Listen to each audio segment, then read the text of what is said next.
ओम गुरुवे नमः। ओम गुरुत्माय नमः। वंदे कृष्णम जगद्गुरु। भगवान श्री कृष्ण के चरण कमल रज को समर्पित और उनकी प्रेरणा से जो भी वाणी निकल रही, एक माता पिता द्वारा दिए गए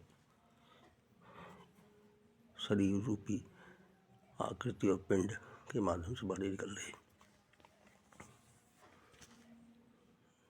जिसकी अपनी कोई पहचान नहीं है। माता पिता द्वारा जो भी पहचान दी गई है नाम के रूप में, वही मेरी जीवन काल तक के लिए आईडी है। आज हम कामनाओं पे चर्चा करना चाहेंगे। इच्छाएं, कामनाएं सभी के अंदर, इच्छाएं और कामनाएं हमारे अंदर भी हैं, सभी के अंदर होती हैं। और जीवन है तो इच्छाएं और कामनाओं की आवश्यकता भी है, लेकिन इसको समझना भी चाहिए कि कामनाएं किस टाइप की मेरी हैं। तो कामनाओं पर ये चर्चा करना चाहेंगे। अगर हम पुत्र रूप में हैं और समझदार हो गए हैं तो मेरी सर्वोच्च प्राथमिकता कामनाओं में शिक्षा के लिए है कि हमें अच्छे से अच्छी शिक्षा प्राप्त हो, खूब मेहनत से पढ़ाई की जाए। उसके लिए हमारे माता पिता बहुत ही प्रयासरत रहते हैं कि मेरा बच्चा, मेरा संतान अच्छी शिक्षा ग्रहण कर ले और किसी योग अपने जीवन यापन करने के लिए किसी योग बन जाए। परंतु जो हम समझदार होते हैं, बच्चों के रूप में किशोरावस्था में आते हैं, तो मेरी इच्छाएं, कभी कभी कामनाएं इस टाइप की हो सकती हैं कि जो मेरे माता पिता को उसमें हमारा हित दिखाई नहीं पड़ रहा हो, तो उन इच्छाओं की वो पूर्ति नहीं करना चाहेंगे। उससे मुझे अशांत नहीं होना चाहिए, क्रोधित नहीं होना चाहिए। इसलिए इच्छाएं अगर पूर्ण नहीं होती हैं तो मन के अंदर एक भाव बनते हैं, हमारा विचारों की जो भिन्नता है उसमें हमारा विवेक सर्वश्रेष्ठ है, ये समझदारी आने के बाद होने लगता है।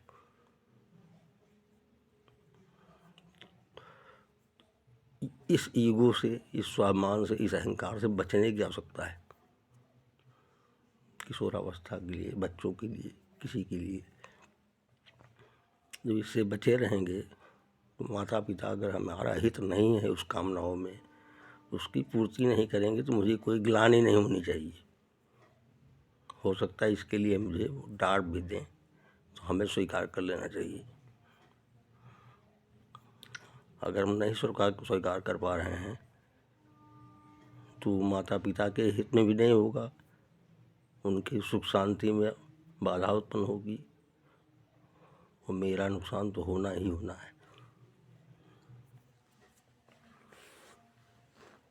इसी प्रकार जब भी हम कर्मभूमि में रहते हैं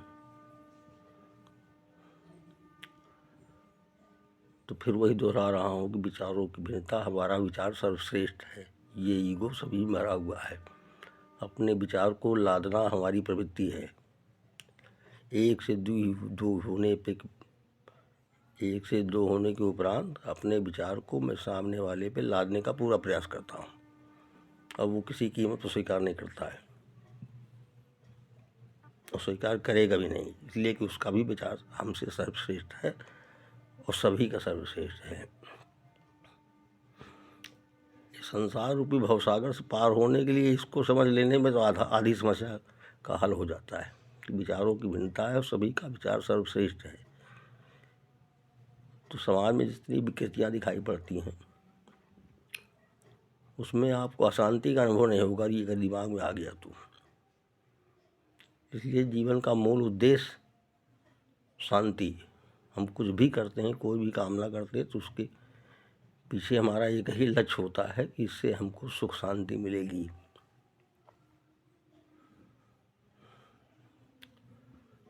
और समाज में कहीं भी रहते हैं, हम कार्य क्षेत्र में रहते हैं, तो निश्चित है कि 2-4 आदमी से मुलाकात होती है, कुछ चर्चाएं किसी भी तरह की होती रहती हैं, तो वहाँ मुझे चुप रह के सुनना चाहिए। और जब एकदम आप चुप होकर सुनना चाहेंगे हम, तो लोग हमसे पूछते हैं कि आखिर आप क्यों नहीं बोल रहे हैं, आप भी कुछ अपना विचार दीजिए। तो वहाँ पे ये चर्चा कर देनी चाहिए निश्चित रूप से कि मुझे लगता है कि आप लोगों का विचार हमसे श्रेष्ठ है सभी का, तो भला मैं क्या बोल सकता हूँ। तो सामने जो 2-4 लोग बैठे होंगे वो निश्चित रूप से आपसे ये अपेक्षा करेंगे, वो आपको सम्मान देते हुए प्रेरित करेंगे कि नहीं, कुछ आप कुछ तो बोलिए। उस समय आपको सम्मान लगेगा, महसूस होगा, शांति सुख महसूस होगा, जिस समय आपको सम्मान मिलेगा। वो अगर शुरू में ही अपने विचारों को आपने लादना शुरू कर दिया तो तर्क वितर्क कुतर्क शुरू हो जाएगा, और उसके बाद गुस्सा भी आना शुरू होगा। हमें भी गुस्सा आएगा, सामने जिससे हम कुतर्क कर रहे हैं उसको गुस्सा आएगा, बात बढ़ेगी, बहुत आगे बढ़ सकती है, किस स्तर तक जा सकते हैं विचारों की बात, इसका कोई अंदाज़ा नहीं लगा सकता है, कुछ भी हो सकता है। तो इसको तो परमानेंट ध्यान रखने की आवश्यकता है कि हमारा हमसे सभी का विचार हमसे सर्वश्रेष्ठ है। हम किसी के विचारों को आसानी से स्वीकार कर सकते हैं। अपने विचार को मैं किसी कीमत पर किसी भी लादना नहीं चाहता, निवेदन कर सकता हूँ किसी रूप में। अगर मान गया तो अच्छी बात है, अन्यथा मुझको हट जाना है। घर परिवार में ये समस्याएं सबसे अधिक हैं। कई बार मैं चर्चा कर चुका हूँ कई वीडियो में कि हमारे माता पिता सर्वश्रेष्ठ हैं, जो हमें वो बताते हैं वो हमारे हित के लिए होता है, तो उनको अधिकार है माता पिता को मेरे गलत विचारों को मुझको डांट के बैठा दें, और मुझे स्वीकार करना चाहिए साहस। हमारा समकक्षी कोई है, भाई बहन, तो उनसे हम लोग इन विचारों के बारे में घर में चर्चा करते रहना चाहिए कि सभी के विचार सर्वश्रेष्ठ होते हैं। सब लोग को समझ बूझ कर एक दूसरे से मिलना चाहिए, रहना चाहिए, और सब लोगों को एक दूसरे का सम्मान करना चाहिए, शांति बनी रहे घर में। अन्यथा की स्थिति में घर में ही विघटन होता है। पहला विघटन तो घर से ही शुरू होता है। एक से दो ये नहीं कि विचारों का टकराव कभी भी किसी समय किसी पल हो सकता है, तो उसका इलाज किसी के पास है नहीं, ना कोई फैसला कर सकता है। संयम है उसका फैसला है। विचारों को सुना जाए, समझा जाए, उसमें मनन किया जाए। अगर चुप रहने से काम बनता है तो चुप हो जाए, नहीं चुप रहने से काम बनता है तो फिर छोटा है तो डांट दिया जाए, बड़ा है तो निवेदन कर लिया जाए। इसके अलावा कोई विकल्प नहीं है। इसलिए घर परिवार में सभी ब्लड रिलेशन के होते हैं, उनसे तो आदमी हट नहीं सकता है, रहना उन्हीं के बीच में है, स्थितियाँ कुछ भी बने। घर परिवार में गुण दोष की समीक्षा एकदम नहीं की जानी चाहिए। अगर गुण दोष की समीक्षा की जा रही है तो फिर विघटन होना है। केवल हित हित देखना है।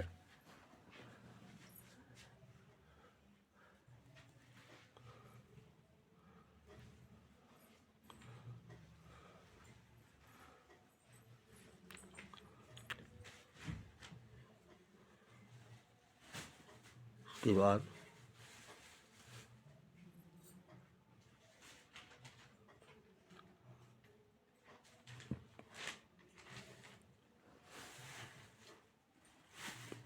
ये चर्चा करना चाहेंगे कि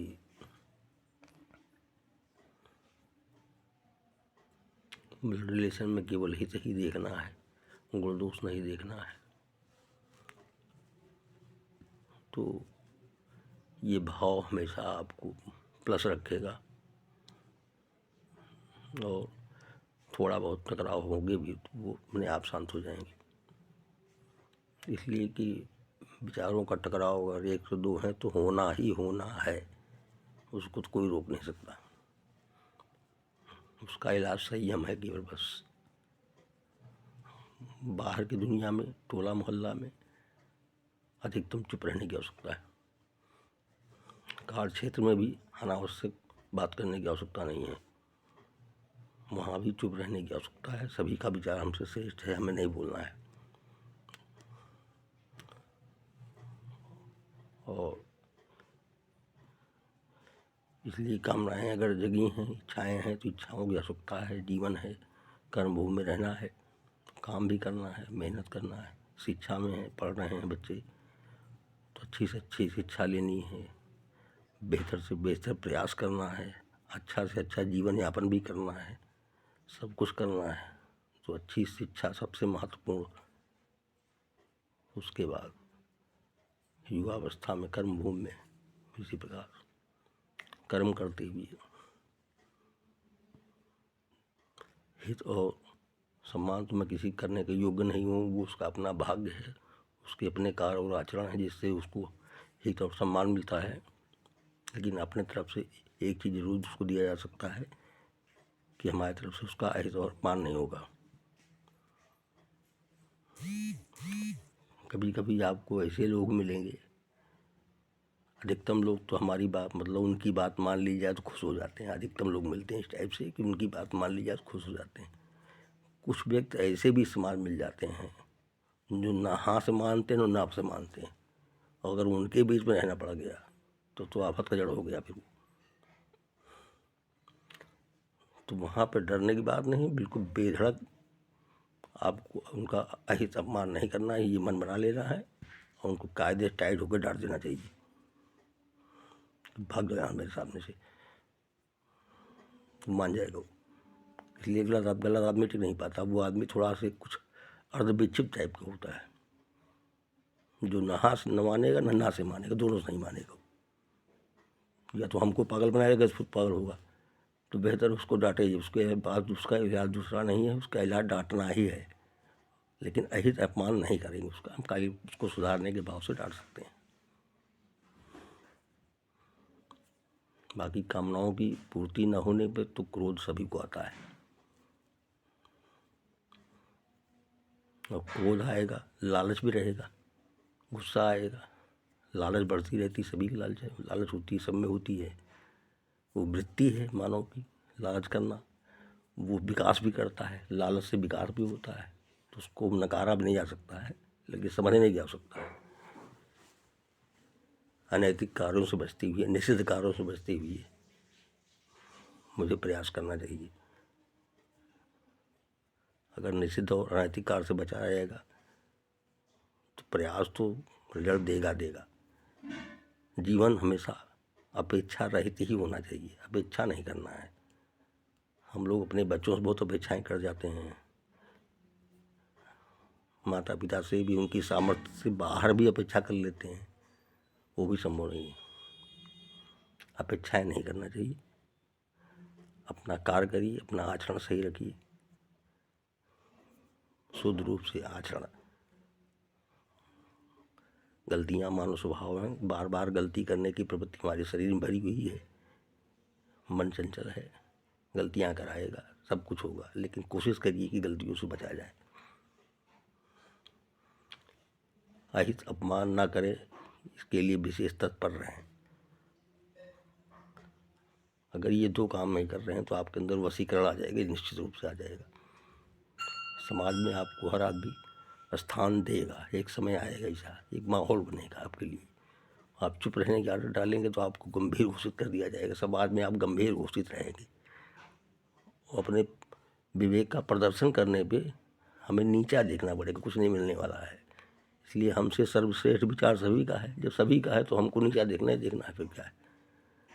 तो बेहतर है कि हम सबके विचारों का पूर्णतया सम्मान करें। गलत कर रहे हैं, सही कर रहे हैं, उनका वो जाने, उनका काम जाने। अगर मेरे ऊपर कोई उसका दुष्प्रभाव नहीं पड़ रहा है तो हमें हट जाना चाहिए और शांत हो जाना चाहिए।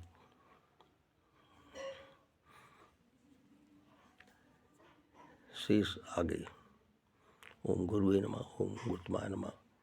वंदे कृष्णम जगद्गुरु। भगवान श्री कृष्ण के चरणारविंद के चरण कमल रज में अपनी वाणी को मैं समर्पित करता हूँ। ओम श्री हरि ओम हरे नमः। ओम हरिहर नमः। हरि ओम सत्सत हर गुरु चरण रज व्यापक सर्व समाना प्रेम प्रकट हो जाना।